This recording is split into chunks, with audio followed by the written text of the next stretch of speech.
Hello and welcome back to the Pokemon Emerald All Grass playthrough with me, the Jonin Monkey. And me, Sven the Crusader. Sorry if we sound a little tired, it's just that this is like the fourth time we've tried to record this part now. Yeah. Anyway, just to make our mood even better, we've now got a fisherman who claims to be a water expert and is going to waste everyone's time. Yeah, for the fourth time in a row. Yeah, basically, he's now using what's called a Magikarp, which is the most useless Pokemon in the entire game. Why? Well, it's only got one attack, Splash, which does absolutely nothing! Yep, Yeah, nothing. absolutely nothing. And we don't mean that in an exaggerated, oh, it only does one damage type of thing. No, we mean literally, it does nothing. Yeah, it's not one of those... Some moves take a turn or two to charge. It doesn't even do that. No. It is just the Pokemon jumping around. And you don't get any experience well, you don't get much experience for killing it, so there's not much point doing that. So, basically, any battle with a Magikarp becomes tedious. Yeah, although, if you actually do what I do and breed, and do the whole breeding thing occasionally, Yeah. the level 1 Pokemon, you can just farm Magikarp. That is true. Yeah, they get up pretty quickly against, especially since Magikarp are, well, yeah, they can't attack unless they get to level 15 where they learn Tackle. Yeah. Now, some of you who haven't played the series maybe are thinking, well, what's the point of Magikarp then if it's that useless? Well, Magikarp at level 20 evolves into a superpowered Pokemon called Gyarados, which is basically the reward for putting up with it for so long, which, yeah, some trainers like to do. Me, personally, it's not worth it in my opinion. Yeah. Not worth the, well... Not worth Magikarp. Yeah. It's not worth Magikarp. Oh, jeez. And so, I stared longingly into the fisherman's eyes, very, very slowly. Slowly.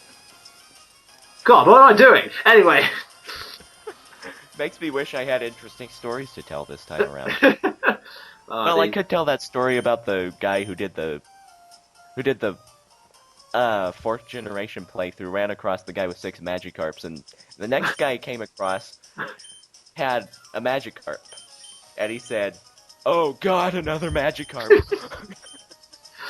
Yeah, that kind of reflects the attitude of everyone. And now, since you're not broke, you're buying things. Yeah, and you'll see my kind of obsessive compulsive habit, which is I have to have everything in an even number.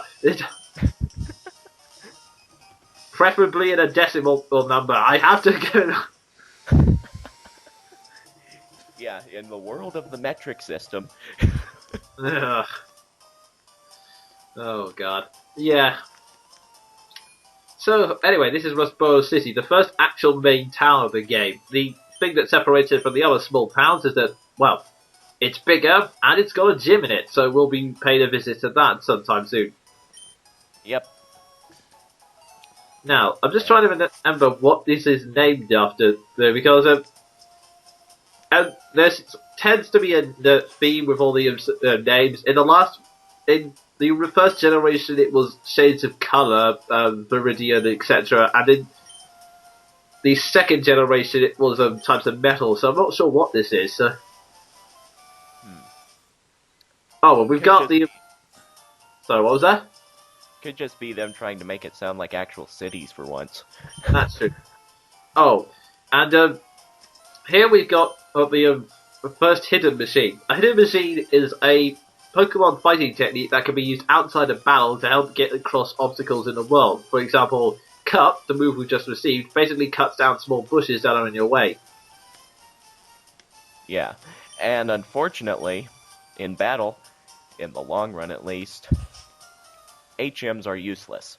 Yeah, with the exception of about 2 or 3, they really don't do a lot, which is where the term HM Slave comes in, which is basically a Pokemon which has HM which is only there for HM moves, basically. So, Yeah, since HM moves can't be deleted. yeah, unless you visit a move deleter, but more on that when we visit him.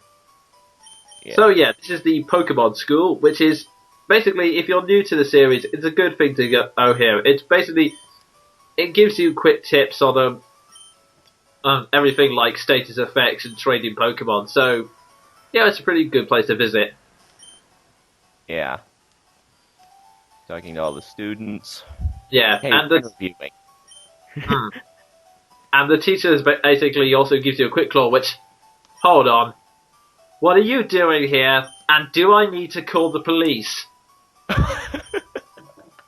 I still find this funny 4 playthroughs later. Yeah, well, yeah, it's just kind of creepy that this guy with shades is hanging round the back of a freaking school. That's just creepy. And you know what's even creepier? That What? teacher did nothing. That's true, actually. He's just accepting the fact that there's a guy in a Hawaiian shirt and stage just standing at the very back. Oh god. I would not send my kids to that school. Me either. I'll just basically say, kids, here's a Pidgey, you'll make it out on your own. Just don't go to the school, trust me. You'll survive somehow. Now, speaking of the authorities, run! Yeah, I don't know why I went in there. I think it was because past me thought that you had to do something there, but it turns out I was wrong. And yeah, as you saw the footage, I ran away from the security guard. Which Scott and the school probably did a lot of to get into the school. Oh yeah. Although if the security is as blind as that teacher is, Yeah. Oh god. It seems so innocent, but then you actually think about it and... Yeah, there are disadvantages to thinking. Yeah. Anyways, this route is kind of pointless except for that super potion we picked up. Mostly because there are way too many obstacles, so you can't really go any further. Yeah. And The only purpose it serves now is to let my is to let the person I'm commentating with know exactly what number of super potions he should have. Ugh. Yeah, I know. Right, yeah, this is the first gym leader. This guy, he's in practically every gym, but he's willing to give you advice about what type of Pokemon the gym leaders use and what types are are effective against it. Yeah, and thinking of it, that guy's never shown to have any Pokemon, and he's in every gym. How does he get there? Well, either teleportation or he has like a network of clones. I don't know. Oh Jesus, not the anime. Oh god, we've had our full of the anime. Quite. Yeah. Well, I've had it ever since the Ash and the Maid outfit, but anyway. Oh, no, not the images, not the images. Oh, I'll link you afterwards. Anyway.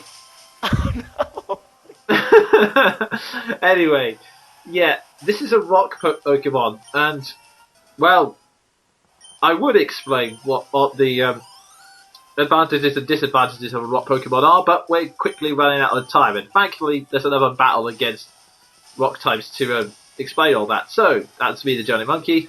and me, Sven the Crusader. See ya. Hooray!